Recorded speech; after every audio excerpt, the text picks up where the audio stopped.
Good morning students, कैसे हैं आप सब। अब देखिए, हमने लास्ट लेक्चर में फर्स्ट चैप्टर कंप्लीट कर लिया था, बेसिक्स ऑफ कम्युनिकेशन का, है ना। आई थिंक कॉन्सेप्ट्स क्लियर हो गए होंगे कि what is communication, what is the process of communication.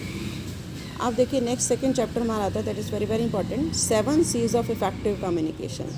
These 7 C's are the 7 principles of effective communication.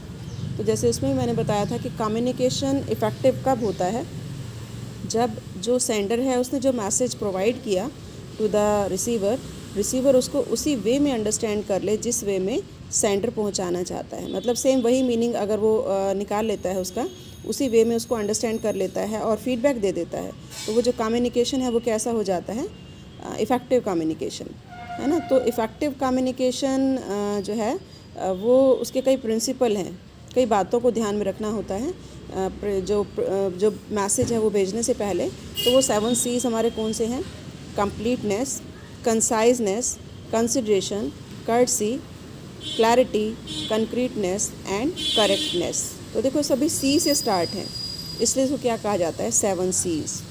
तो अब देखो वन बाय वन हम इसको पढ़ेंगे कि ये जो 7 C's हैं ये क्या हैं, दीज आर द प्रिंसिपल्स। तो ये जो प्रिंसिपल हैं ये मैं बताते हैं कि what we should do while giving a message, while forwarding a message, क्या हमें करना चाहिए। तो देखिए, पहला प्रिंसिपल हमारा आता है कंप्लीटनेस। अब नाम से पता चल रहा है कंप्लीट, पूर्णता, है ना, कि एवरीथिंग शुड बी कंप्लीट। तो ये जो फर्स्ट प्रिंसिपल है ये बताता है कि message should be complete in every aspect, हर पहलू में जो मैसेज है वो कंप्लीट होना चाहिए, है ना। तो इट मीन्स मैसेज इतना कंप्लीट हो कि जो रिसीवर है उसको दोबारा से कुछ पूछना ना पड़े, मतलब कोई इन्फॉर्मेशन ऐसी रह ना जाए जो इम्पॉर्टेंट इन्फॉर्मेशन है जो उसके फीडबैक के लिए ज़रूरी है। अब उसमें क्या क्या आना चाहिए, जैसे देखो फर्स्ट पॉइंट इसने बताया inclusion of all necessary information, कि इसके अंदर जितनी भी नेसेसरी इन्फॉर्मेशन है जो कि उसको फीडबैक देने के लिए ज़रूरी हैं रिसीवर को, वो सारी प्रोवाइड कर देनी चाहिए। उसमें आते हैं हमारे 5 W's, who, what, when, where, why. इन सब का रिस्पॉन्स उसके अंदर होना चाहिए, है ना। अब जैसे आपकी बुक में जो एग्जांपल दिया है कि for example to order something, कुछ आपने ऑर्डर करना है, कुछ गुड्स ऑर्डर करनी है, तो make clear that what you want, क्या चाहते हो, व्हेन यू नीड, कब चाहिए, to home and when it is to be send, कब भेजी जाए, एंड पेमेंट कैसे होगी, how the payment will be made, है ना। तो ये सारी इन्फॉर्मेशन जब तक आप नहीं देंगे तब तक सेलर आपको गुड्स नहीं देगा। तो इट मीन्स जब भी कोई मैसेज आप भेजें तो उसके अंदर सारी इन्फॉर्मेशन होनी चाहिए ताकि जो रिसीवर है उसको कुछ पूछना ना पड़े, ठीक है। सेकंड देखिए, inclusion of answer to all questions, जो आपको लगता है कि रिसीवर ये क्वेश्चन पूछ सकता है, मतलब इनकी रिक्वायरमेंट है, उसके आंसर जाने बिना वो फीडबैक नहीं देगा, तो वो सारे क्वेश्चन के आंसर पहले से ही उस मैसेज के अंदर होने चाहिए। तो complete business message include answer all to the possible question stated and implied, जो कि आपको लगता है कि जो रिसीवर है वो पूछ सकता है। And third, inclusion of something extra, कि आपको लगता है कि रिसीवर नहीं भी पूछेगा लेकिन उसके लिए इम्पॉर्टेंट है ना, तो फिर आपको वो भी इंफॉर्मेशन दे दी जानी चाहिए। जैसे यहाँ पर ही बता रहे हैं कंप्लीट लेटर में क्या क्या इंक्लूड होना चाहिए, more than the answer to consumer specific information, उससे भी ज़्यादा होना चाहिए ताकि जो कस्टमर हैं उसको जो भी इंफॉर्मेशन उसको चाहिए वो एडिक्वेट इंफॉर्मेशन उसको मिल जाए।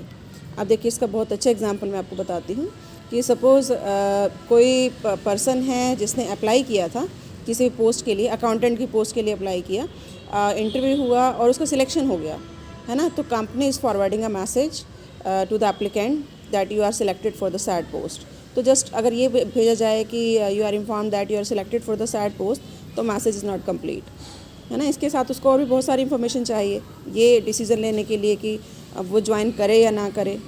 तो इसके लिए उसको क्या क्या चाहिए, इसके लिए उसको ये चाहिए कि what remuneration will be paid, कितनी सैलरी दी जाएगी, क्या टाइमिंग होंगे, है ना। इसके साथ साथ और क्या, मतलब रिम्बर्स और क्या चीज़ें उसको फैसिलिटीज़ दी जाएंगी, प्रिक्विजिट जो है वो क्या दिए जाएंगे उसको, जैसे सपोज़ उसको DNS अलाउंस दिया जा रहा है या अदर कुछ अलाउंसेस दिए जा रहे हैं, वो कितने दिए जाएंगे, और कंपनी कहाँ पर सिचुएटेड है, कितना डिस्टेंस है उसके प्लेस से, कोई कन्वेंस अवेलेबल है या नहीं है आने जाने के लिए, कोई ट्रांसपोर्ट फैसिलिटी है या नहीं है।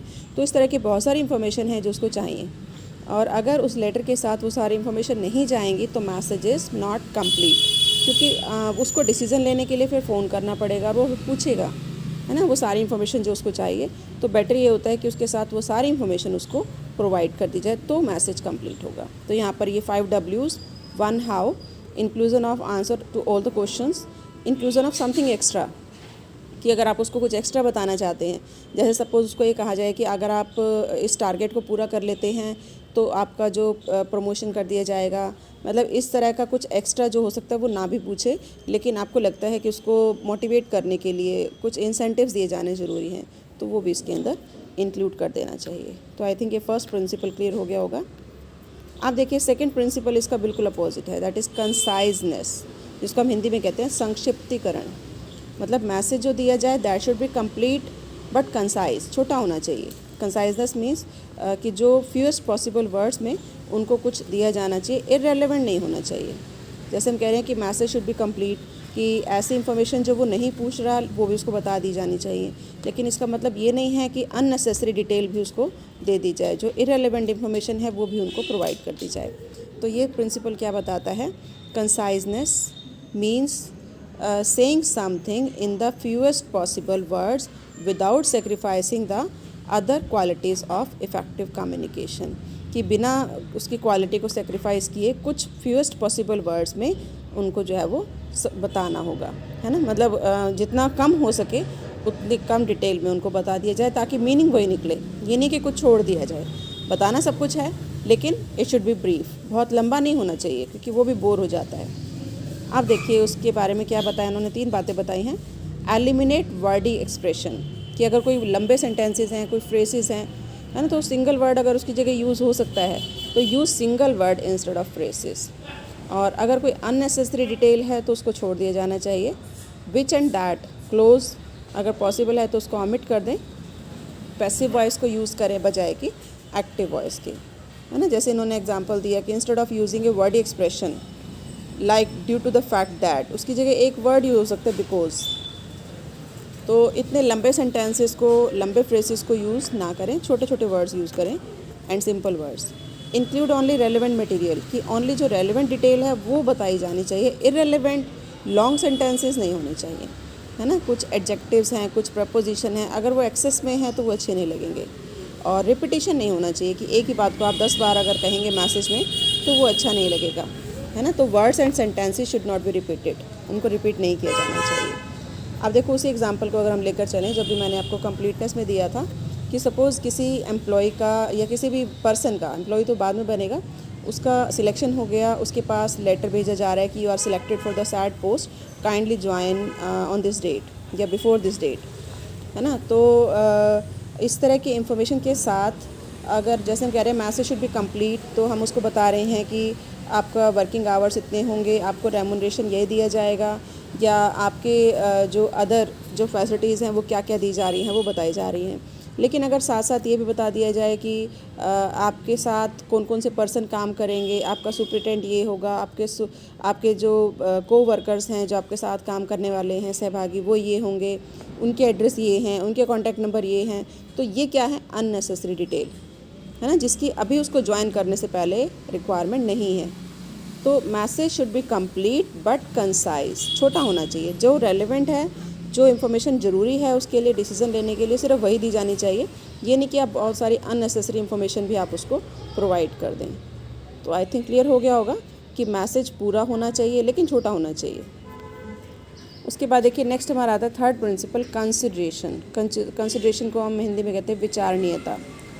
अब ये प्रिंसिपल क्या बताता है कि जब भी मैसेज कन्वे किया जाए तो मैसेज कन्वे करते टाइम हम रिसीवर को दिमाग में रखेंगे कि what are the advantage given to the receiver, क्या एडवांटेज उसको दिए जा रहे हैं, है ना। तो जो रिसीवर है वो अपने बारे में ज़्यादा सुनना चाहता है कि उसको ऐसा करने से उसको क्या लाभ होगा, उसको क्या एडवांटेज होंगे, है ना। तो जब भी मैसेज ट्रांसमिट करें तो consideration means transmitting the message with the receiver in mind, आपको रिसीवर को ध्यान में रखना है। तो it should focus on you attitude. 2 तरह के एटीट्यूड होते हैं, एक होता है यू एटीट्यूड, एक होता है आई एंड वी एटीट्यूड। तो हमें जो है वो यू एटीट्यूड के ऊपर फोकस करना है कि हमें रिसीवर को उसके बेनिफिट के बारे में बताना है, ना कि अपने बेनिफिट के बारे में। अब देखिए एक एग्जांपल दिया है कि सपोज़ आप अपने शॉप के आवर्स बढ़ा रहे हैं, घंटे बढ़ा रहे हैं। आपकी शॉप है जिसका टाइम पहले सपोज़ 10 बजे से शाम को 5 बजे तक था, अब उसको 10 बजे से आप 7 बजे तक कर रहे हैं। तो देखो इसको कहने के 2 तरीके हैं।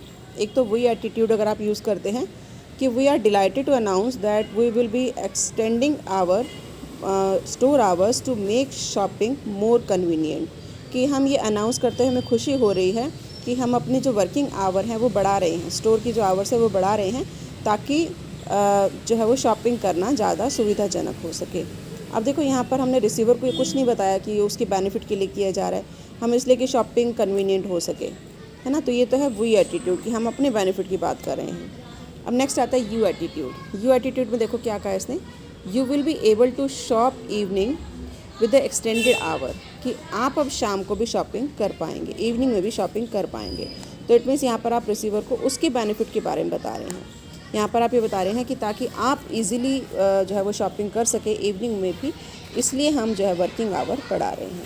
तो ये प्रिंसिपल यही बताता है कि जब भी कोई मैसेज कन्वे किया जाए तो जिसको कन्वे किया जा रहा है उसके बेनिफिट के बारे में हमें बात करनी है, अपने बेनिफिट के बारे में बात नहीं करनी। तो we should transmit the message with keeping receiver in mind. अपने दिमाग में हमें किसको रखना है, रिसीवर को, रिसीवर के बेनिफिट को। तो this is the third principal. उसके बाद देखो नेक्स्ट आता है फोर्थ प्रिंसिपल इज़ कंक्रीटनेस। अब देखो इसको हिंदी में कहते हैं विशिष्टीकरण। तो जैसे हम कहते हैं कि जो मैसेज भेजा जाए वो कैसा होना चाहिए, स्पेसिफिक, है ना, कि जो पर्टिकुलर वर्ड हैं किसी भी चीज़ को लेकर, किसी भी जो स्पेसिफिक वर्ड्स हैं वो यूज़ किए जाने चाहिए, बहुत सिंपल वर्ड्स नहीं होने चाहिए।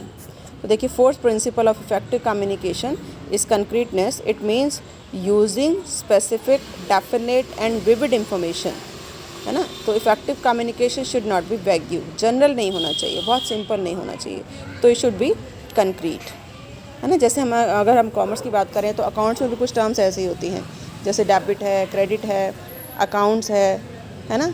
तो ये जो स्पेसिफिक टर्म है वो टर्म ही यूज़ की जानी चाहिए, वैसे सिंप्लीफाई उसको नहीं किया जाना चाहिए। जैसे उन्होंने एग्जांपल दिया, for example a personal folder female should be use for the job description, है ना, रेदर देन वुमेन, है ना। तो वुमेन की बजाय हमें किसको यूज़ किया जाना चाहिए, फीमेल, मेल फीमेल उसको यूज़ किया जाता है।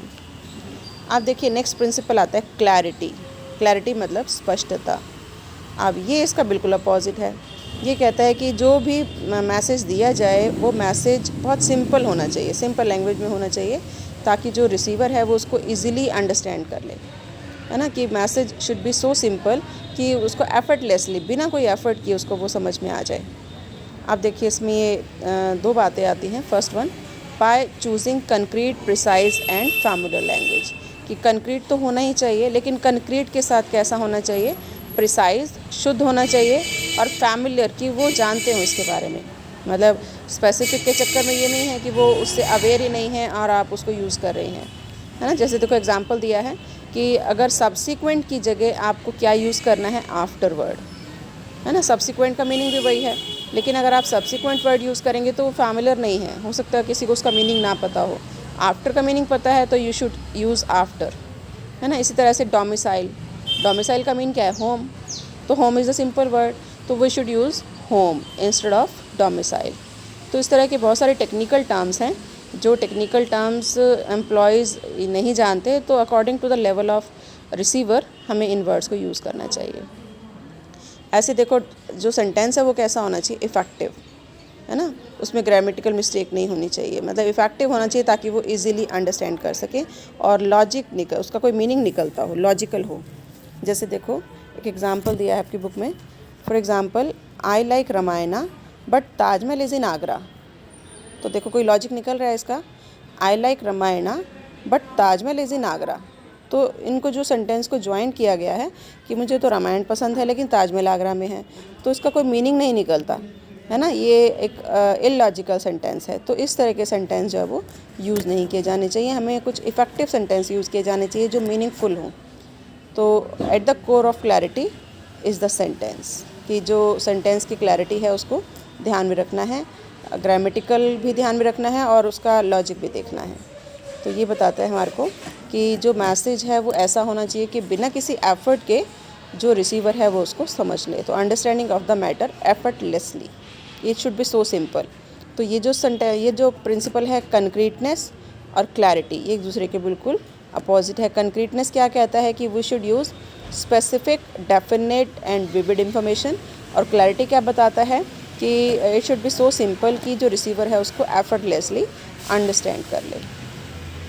उसके बाद देखो नेक्स्ट आता है प्रिंसिपल कर्टसी। ये क्या बताता है कर्टसी कि जब भी कोई मैसेज कन्वे किया जाए तो पोलाइटनेस को ध्यान में रखा जाना चाहिए। तो जो पोलाइटनेस है वो होनी चाहिए। जैसे we should use please, thank you, sorry, जहाँ पर भी इसकी ज़रूरत हो वहाँ पर इसको यूज़ किया जाना चाहिए। जैसे एग्जांपल दिया है आपकी बुक में कि इस मैसेज को इस तरह से कहा जाए, जैसे I can not follow anything return in this letter, कि मैं इस लेटर में जो लिखा है उसको समझ नहीं पा रहा हूँ भी क्या लिखा है ये। हाँ, तो आई कैन नॉट अंडरस्टैंड। इसकी जगह क्या कहा जाना चाहिए कि इट्स माई इग्नोरेंस, ये मेरी अज्ञानता है, that I could not understand this letter properly. तो यहाँ कुछ कर्टसी दिखाई दे रही है ना। तो उसके अंदर कर्टसी नहीं है कि I can not follow anything in this letter, return in this letter. तो कुछ कर्टसी यूज़ की जानी चाहिए। और जैसे बताया कि we should use please, thank you, ये कर्टसीस वर्ड हैं, इनको यूज़ किया जाना चाहिए जब भी मैसेज को जो है वो भेजा जाए। तो मैसेज जो है वो रूड नहीं होना चाहिए, उसके अंदर पोलाइटनेस होनी चाहिए। उसके बाद देखो नेक्स्ट प्रिंसिपल आता है करेक्टनेस, है ना। करेक्टनेस और वी कैन से शुद्धता, 7 प्रिंसिपल और सबसे लास्ट प्रिंसिपल है जो कि बताता है कि message should B simple but should be accurate, बिल्कुल करेक्ट होना चाहिए। Correctness means the fact and figures presented in the message या कम्युनिकेशन शुड बी एक्यूरेट, मतलब उसके अंदर कोई ग्रामेटिकल मिस्टेक नहीं होनी चाहिए, है ना। एक्यूरेसी मतलब जो फिगर दी जा रही है, जो फैक्ट दिए जा रहे हैं, जो वर्ड्स यूज़ किए जा रहे हैं वो बिल्कुल कैसे होने चाहिए, बिल्कुल एक्यूरेट होनी चाहिए। राइटिंग शुड बी इनफॉर्मल, चाहे राइटिंग इनफॉर्मल हो लेकिन तब भी जो मैसेज दिया जा रहा है, चाहे वो किसी भी लैंग्वेज में, हिंदी में है या इंग्लिश में है या किसी और लैंग्वेज में है, उसके अंदर कोई ग्रामेटिकल मिस्टेक नहीं होनी चाहिए, है ना। तो इस तरीके से ये जो है वो हमारे 7 प्रिंसिपल्स हैं जो कि बताते हैं कि आपका जो मैसेज है वो किस तरह से होना चाहिए। तो ये टॉपिक आपका कंप्लीट हो गया है। इसको पढ़ना, कोई प्रॉब्लम हो तो आप मेरे से कांटेक्ट कर सकते हैं।